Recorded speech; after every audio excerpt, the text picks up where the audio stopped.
En 1968, México era la cara del optimismo. El mundo entero tenía los ojos puestos en nosotros. A días de inaugurar los Juegos Olímpicos, la narrativa oficial era la del milagro mexicano. Totalmente. Un país moderno, estable, en pleno auge económico. Esa era la postal que se vendía al mundo. Pero era una postal, ¿no?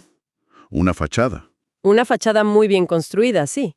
Porque si mirabas detrás, lo que había era un sistema profundamente autoritario, décadas de un solo partido, el PRI, que asfixiaba cualquier disidencia. Y en ese ambiente surge una generación de jóvenes universitarios que empieza a cuestionar todo. Exacto.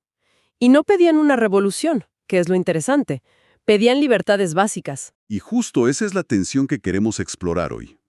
Cómo una simple pelea de secundaria escala a un punto en que el Estado decide literalmente aniquilar a sus propios estudiantes. Y para eso vamos a usar informes históricos y, sobre todo, los documentos judiciales que años después intentaron resolver este rompecabezas. Muy bien, entonces vamos al origen. Julio de 1968. La chispa es casi absurda. Es una pelea entre estudiantes de escuelas rivales, vocacionales del Poli contra una prepa de la UNAM, algo que hoy no sería ni noticia. Pero la respuesta del Estado es lo que lo enciende todo. Lo convierte en un incendio, sí. No mandan a la policía normal, mandan al cuerpo de granaderos, su fuerza de choque. Y la intervención es de una brutalidad Desmedida. totalmente. Los testimonios hablan de una cacería de estudiantes. No se detienen en la calle, ¿eh? Invaden las escuelas, golpean a todos. Y en medio de esa represión, llega el momento que lo cambia todo. La madrugada del 30 de julio. El gobierno sube la apuesta de una forma inimaginable. Envía al ejército. Y para entrar a la Preparatoria 1, en San Ildefonso, hacen algo que parece de una guerra. El famoso bazucazo. Disparan una bazuca contra la puerta colonial del siglo XVIII. A ver, detengámonos ahí un segundo. ¿Una bazuca? Un arma de guerra. Exacto, no estamos hablando de gas lacrimógeno. Usar un arma de guerra contra una escuela es cruzar una línea. Es una declaración. Y el simbolismo es brutal. La autonomía universitaria en México es sagrada. La idea de que las Fuerzas Armadas no pueden entrar a un campus. Pues al volar esa puerta, el gobierno de Díaz Ordaz estaba mandando un mensaje aterrador. Pero le salió contraproducente. Completamente. En lugar de miedo, sembró una indignación masiva. Y logró algo impensable. Unió a la UNAM y al Politécnico, que eran rivales históricos. Claro. El bazucazo les demostró que el gobierno no los veía como ciudadanos con reclamos, sino como enemigos internos. Y a un enemigo se le somete, no se le escucha. Ante esa agresión, la respuesta de los estudiantes es sorprendentemente rápida y organizada. Crean el Consejo Nacional de Huelga, el CNH. Y su estructura era tácticamente brillante. No tenía un líder único, ¿sabes? Funcionaba con democracia directa. 2 representantes por escuela, voceros rotativos. Que no era idealismo, era una estrategia. Era una estrategia de supervivencia, claro. El régimen era experto en descabezar movimientos, arrestaban o compraban a los líderes. Pero aquí no había una cabeza visible que cortar. Y este CNH redacta su manifiesto, el pliego petitorio de 6 puntos. 145 del Código Penal, el famoso delito de disolución social. Que era una herramienta legal perfecta para un régimen autoritario. Era tan vago que podías encarcelar a cualquiera por perturbar el orden público. O sea, un delito de opinión. Exacto. Pedir su derogación era pedir libertad de expresión. ¿Y los últimos 2? Indemnización a las víctimas y deslinde de responsabilidades de los funcionarios. Entonces, si miras el pliego completo, No estaban pidiendo derrocar al gobierno. Para nada. Y eso es lo más importante. No eran demandas revolucionarias, eran exigencias cívicas para que el Estado cumpliera su propia constitución. le estaban pidiendo al gobierno que respetara la ley. Justo eso, que hubiera un Estado de derecho. ¿Y cómo reacciona Díaz Ordaz con los Juegos Olímpicos encima? Pues cierra la puerta a cualquier diálogo. El 1 de septiembre, en su informe de gobierno, dice la frase que fue una sentencia. Hemos sido tolerantes hasta excesos criticados, pero todo tiene un límite. No era una advertencia, era un anuncio. Era decir, se acabó la paciencia, voy a usar toda la fuerza del Estado. Y a pesar de eso, el movimiento no se achica. Al contrario, explota. Se vuelve masivo.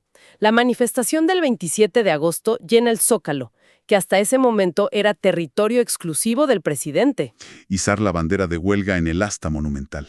¡Qué simbolismo! Y la reacción del gobierno fue igual de simbólica y brutal. En la madrugada, el ejército entró con tanquetas y bayoneta calada para desalojarlos.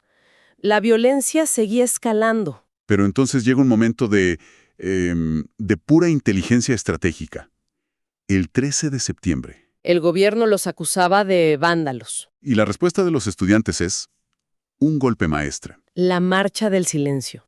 Cientos de miles de personas, marchando en silencio absoluto, muchos con la boca tapada. El único sonido eran los pasos, La imagen es poderosísima. porque desarmó por completo la propaganda del gobierno.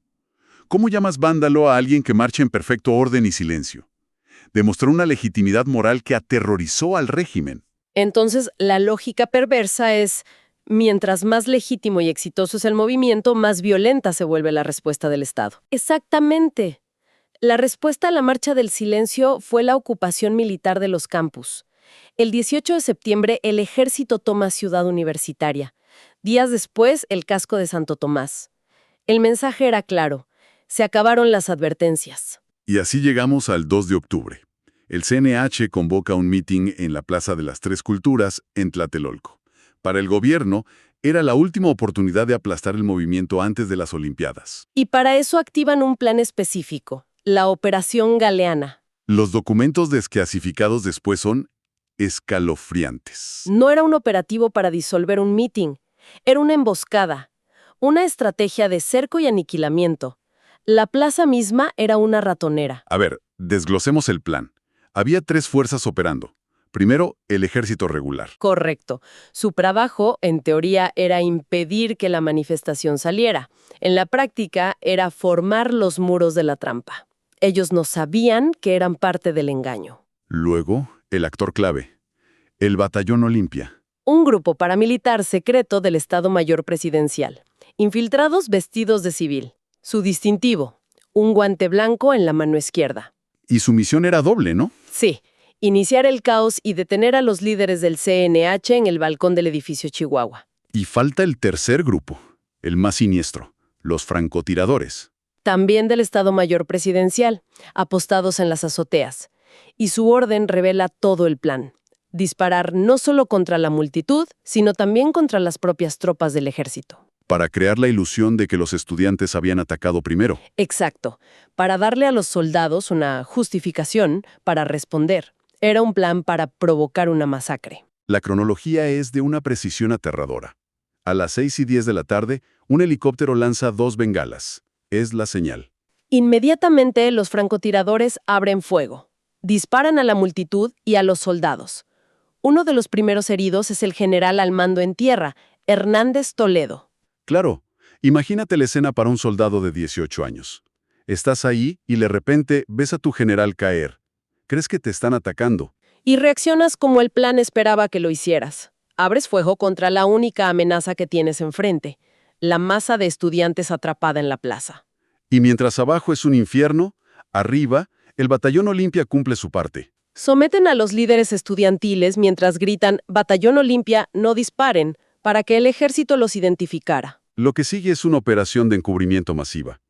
Al día siguiente, la prensa controlada habla de terroristas atacando al ejército. Corresponsales extranjeros, John Roda, de The Guardian, calculó más de 300 cadáveres solo en una parte de la plaza. El número exacto nunca lo sabremos. Probablemente no. El gobierno desapareció los cuerpos. La justicia para Tlatelolco tardó décadas. No fue hasta el año 2000, con la transición democrática, que se abrió una fiscalía especial, y el objetivo era Luis Echeverría, quien en el 68 era secretario de Gobernación, el principal autor intelectual. Y la estrategia legal fue audaz. El homicidio ya había prescrito, así que lo acusaron de genocidio. Un crimen que no prescribe. El argumento era que el Estado intentó destruir a un grupo nacional, el movimiento estudiantil. Que es un salto legal enorme. Lo fue, pero era la única vía que quedaba para evitar la impunidad. Y el resultado final del juicio, que terminó en 2009, es una de las paradojas más dolorosas de la justicia mexicana. Es alucinante. porque un tribunal federal resolvió que lo que pasó el 2 de octubre sí fue un crimen de genocidio. O sea, judicialmente se reconoce el genocidio. Sí, pero en la misma sentencia, el tribunal exonera a Luis Echeverría. ¿Cómo? El argumento fue que no había pruebas plenas de que él personalmente hubiera dado la orden. No había un papel firmado. Y como los otros responsables ya habían muerto, pues... Es increíble. Tenemos un genocidio reconocido por la justicia, pero sin un solo culpable. Un crimen sin criminales. impunidad total. Y esa impunidad tuvo consecuencias terribles. Para muchos jóvenes fue la prueba de que la vía pacífica estaba cerrada. Y de ahí nacen las guerrillas de los 70. Y la respuesta del Estado, la guerra sucia. Otra etapa oscura de desapariciones y tortura. ¿Legado positivo, si se puede decir así? Paradójicamente, sí. La masacre destruyó la legitimidad del régimen. El milagro mexicano se reveló como una dictadura sangrienta. Quedó expuesta. Ante el mundo y ante los propios mexicanos. Y esa crisis obligó al sistema a iniciar una apertura política. La reforma de 1977 que legalizó a la oposición es consecuencia directa del 68. Se puede decir que la democracia mexicana nació en parte de la sangre derramada en Tlatelolco. Entonces, para recapitular, un movimiento que solo pedía el cumplimiento de la ley fue respondido con un crimen de Estado, planeado meticulosamente. Un evento que partió la historia de México en un antes y un después. Y es clave decir que en años recientes, el Estado mexicano ha reconocido oficialmente los hechos como un crimen de Estado. Ha habido disculpas públicas. Un reconocimiento simbólico muy importante. Sí, pero choque de frente con la realidad de la impunidad judicial. Y eso nos deja con una reflexión final, casi una herida abierta. El lema 2 de octubre no se olvida, es un imperativo moral en México. Hoy, el Estado que cometió la masacre la reconoce y pide perdón. Pero el sistema de justicia exoneró al principal responsable. Y esto nos plantea una pregunta fundamental.